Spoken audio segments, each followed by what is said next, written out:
Pa-photos or videos, ang ganda niya talagang gamitin. Kaya naman yung mga casual gaming like this, Mobile Legends o kaya yung Call of Duty, talagang ma-enjoy nyo dito. Tapos yung front camera niya naman, 5 megapixel na rin. Kaya maganda na rin siya for Zoom meetings, mga video calls. Ayan o, maliwanag na rin talaga siya. Updated din yung kanyang Android features, pero ang pinakamalupit, very budget-friendly lang siya.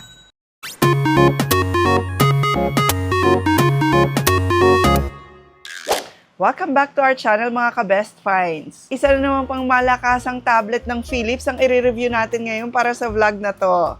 Bagong-bagong labas din to ng Philips at ito naman yung Philips Tablet T7310. Kung mapapansin nyo, mas malaki to kaysa dun sa nireview nating Philips tablet last time. Dahil ito naman ay 11-inch canvas tablet na talagang interesting dahil HD yung kanyang display. T616 chipset na rin siya, up to 128GB RAM at 7,200 mAh ang kanyang battery. Android 16 out of the box. So kung nagka-canvas ka rin ng tablet ngayon for your school o kung ikaw ay work from home or for simpleng entertainment or gaming pero ang gusto mo yung swak sa budget, baka gusto mo ring i-check out itong tablet na to. So tara, alamin natin kung masusulit nga ba ang pera mo dito sa Philips T7310. So kasama sa package ng inyong tablet, pag binili nyo siya, ay etong kanyang Type-C charger na 18 watts na and fast charging na. And of course, yung kanyang manual. So kung titingnan nyo yung design itong si Philips Tablet T7310, ang ganda rin ng design niya, oh. So matte yung kanyang likod, tapos laptop feel na rin siya. Pero very solid yung kanyang design at yung kanyang build. Tapos 11-inch na yung kanyang display. Ayan, oh, malaki na yung screen niya. And manipis lang siya. Kaya lang siya kanipis. Kaya very lightweight lang din siyang dalhin. Maganda pa sa tablet na to, meron na rin pala tong face unlock for security. So, unahin na natin yung isa sa highlights niya. Tingnan nyo, this 11-inch 1920 by 1200 na HD canvas display. So, ang ganda ng clarity niya, wide viewing angle na 178 degrees, at maganda yung color reproduction niya. So, perfect talaga siya for movies, reading, and even browsing. Meron din siyang TDDI integrated touch, meaning mas responsive talaga yung screen niya sa taps and swipes. At etong tablet na to, meron na rin pala siyang blue light protection. So para sa mga students at sa mga binge watchers, malaking plus talaga yon kasi hindi madaling mapapagod yung mga mata natin kahit pa matagal tayo nagbabrowse sa kanya. So overall, etong si Philips T7310, masasabi mong budget-friendly siya and maganda talaga yung display quality niya. At dahil nga very responsive yung kanyang screen sa taps and swipes, ideal talaga siya for gaming, drawing, and multitasking. Android 16 na nga pala ang version ng tablet na to. And under the hood, we have the Unisoc T616 octa-core processor with Mali G57 MP1 GPU. Hindi siya flagship pero very reliable to for daily use. So anong ma-expect natin pag ganon? Ayan o, smooth social media browsing, fast switching between apps. Kaya good performance talaga to for online classes and doing documents. Kaya naman yung mga casual gaming like this, Mobile Legends o kaya yung Call of Duty, talagang ma-enjoy nyo dito. Stable din yung kanyang performance at hindi siya nag-overheat. For storage naman, you get 128GB. Tapos, pwedeng-pwede mo siyang lagyan ng micro SD rito up to 1TB, kayang-kaya niya yung expansion. Tapos, dual band Wi-Fi and Bluetooth 5.0 na rin siya. Kaya mas stable yung kanyang connection whether for streaming or online classes.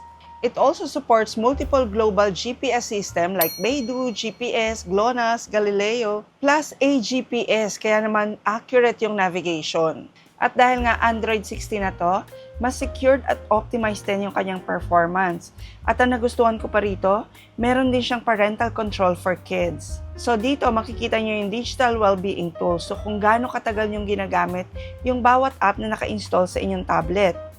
At dito naman sa ilalim, pwedeng-pwede kayong mag-set ng parental control sakaling ito naman ay gagamitin ng inyong mga anak.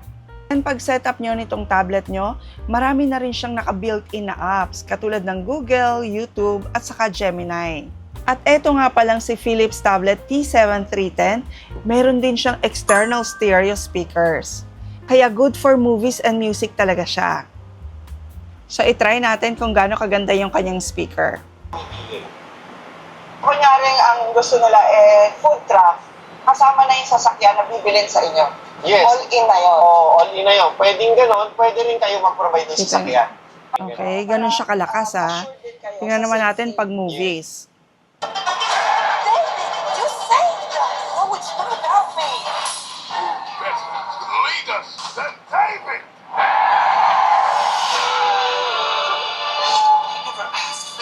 Ayan, ganyan kaganda yung kanyang sound. Kaya ma-enjoy nyo talaga ang movie watching dito. Kung mas preferred mo naman ang wired audio, meron naman siya ritong 3.5mm na headphone jack.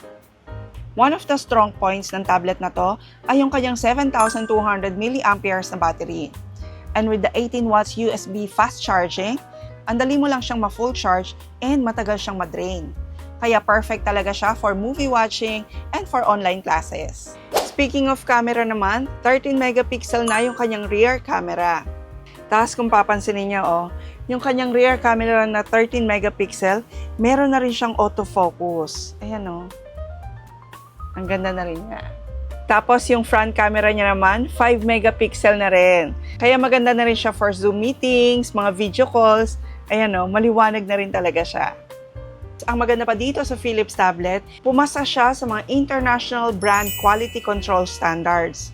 Katulad ng CE, ROHS, and meron siyang GMS certifications. And even yung EU energy level, meron din ito.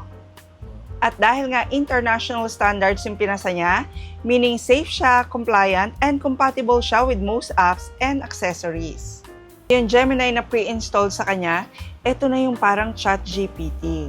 Pre-installed na to sa inyong tablet. At dahil expandable yung kanyang memory, kahit mahilig kang mag-download ng mga offline games o kaya ng mga files, mag-save ng mga files, wala kang magiging problema sa space.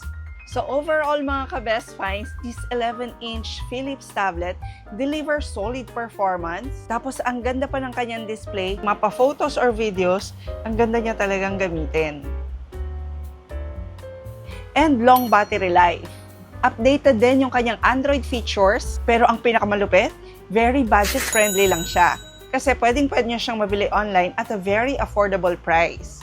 Kaya kung estudyante ka rin, consumer, freelancer, work from home, at kailangan mo rin ng tablet na talagang maaasahan mo yung performance, I would suggest na i-consider mo rin itong si Philips Tablet T7310.